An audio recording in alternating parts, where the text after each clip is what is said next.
Salut les bricolos, c'est Cédric de Bricolage Facile et je vous propose aujourd'hui de découvrir la cheville à frapper. Donc c'est une cheville un peu particulière qui offre pas mal d'avantages, donc je vous propose de la découvrir dans la séquence qui suit. A tout de suite.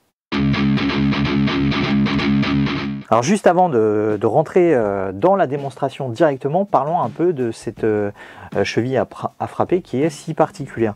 Bon, en fait, d'un point de vue extérieur, elle ressemble quand même pas mal à une cheville classique, hein. On en voit ici une, si ce n'est qu'elle a cette partie lisse qui va venir s'insérer dans l'élément à fixer. Donc du coup, elle n'a pas forcément besoin de se déployer. Par contre, c'est cette partie-là qui va nous servir d'ancrage, puisqu'en fait, cette partie va venir se déployer et va du coup se solidariser avec le support, notamment avec le parpaing ou le béton ou la brique, comme vous voudrez.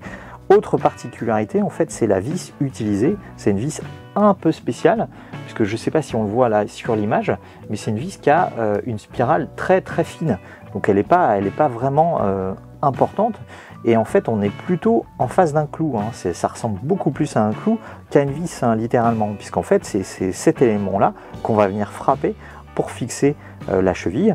Mais malgré tout, on a quand même une petite spirale qui va servir aussi à maintenir la vis en position et surtout à pouvoir la dévisser tout simplement avec une empreinte PZ, et on verra la démonstration tout à l'heure. Juste avant d'utiliser une cheville pour une utilisation quelconque, on va vérifier quand même certains points importants. En l'occurrence, on va vérifier que notre cheville est bien adaptée au support. En l'occurrence, là, on a du parpaing, et cette cheville, elle est faite pour du parpaing, elle est faite aussi pour de la brique et du béton. Donc du coup, ça marche très bien, il n'y aura aucune difficulté. Par contre, si ça avait été du placo, là, on n'aurait pas pu l'utiliser. Ensuite, on va vérifier la charge que va pouvoir supporter notre fixation. Alors, en ce qui concerne cette cheville à frapper, c'est indiqué d'ailleurs sur l'emballage, on peut porter jusqu'à 27 kg dans des matériaux creux, ce qui est notre cas avec ce parpaing, et jusqu'à 100 kg dans des matériaux peints, notamment le béton. Donc ça, c'est pas rien.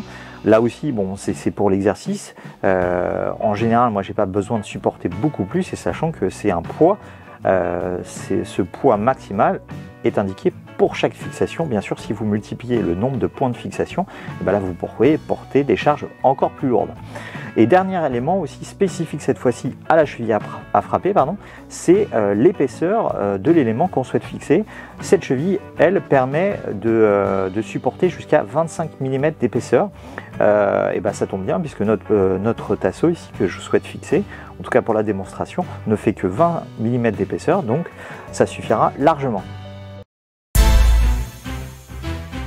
Alors pour notre démonstration, j'ai pré-percé le support, à savoir le parpaing bien sûr avec un foret adapté, et je l'ai percé avec un foret d'un diamètre de 6 mm. Hein. C'est une donnée qui est fournie par le fabricant et qui correspond finalement au diamètre de notre cheville. Et j'ai aussi percé notre tasseau, et j'ai même fraisé le dessus pour que la tête de la vis et la cheville aussi viennent à fleur et ne dépassent pas de mon tasseau.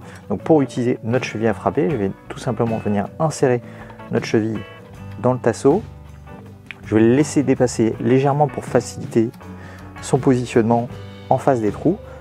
Voilà, et maintenant j'ai plus qu'à venir frapper la vis, hein. J'ai pas du tout commencé par la cheville, hein. Je vais tout faire d'un coup. Voilà, ça se fait tout seul et simplement. Je vais faire de même avec la deuxième. Vous voyez, c'est super rapide, et je vais même pouvoir déplacer mon parpaing avec mon tasseau.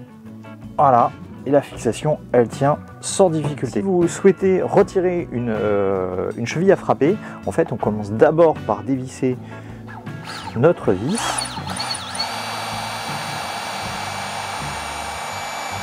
Voilà, donc là, on va tirer légèrement dessus, voilà, pour la retirer complètement.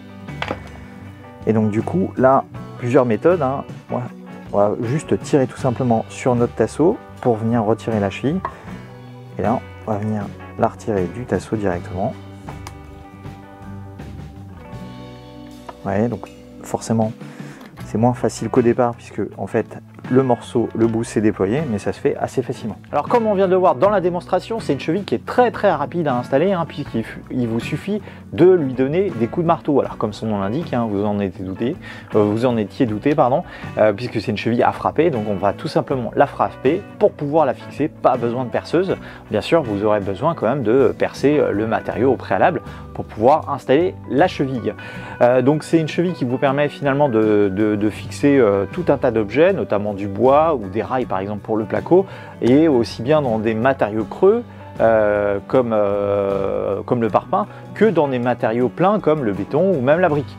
Donc sachez d'ailleurs que la résistance sera beaucoup plus importante si le matériau est plein, et ça paraît logique. Alors en ce qui concerne son prix, sachez que vous pourrez en trouver aux alentours de 15 € la boîte de 50 pour un diamètre de 6 mm jusqu'à une longueur de 50 mm.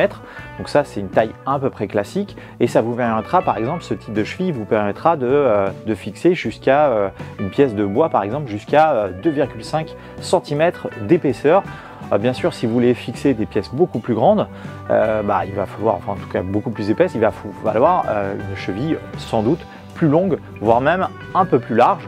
Mais ça, vous aurez l'embarras du choix sur internet ou dans votre magasin de bricolage préféré. D'ailleurs, je vous mettrai un lien en description si ça vous intéresse pour vous en procurer. Voilà, j'espère encore une fois que cette nouvelle vidéo vous a plu. N'hésitez pas à mettre un petit pouce bleu et à vous abonner à ma chaîne si ce n'est pas déjà fait. Et dans tous les cas, je vous dis à très bientôt pour une nouvelle vidéo. Salut!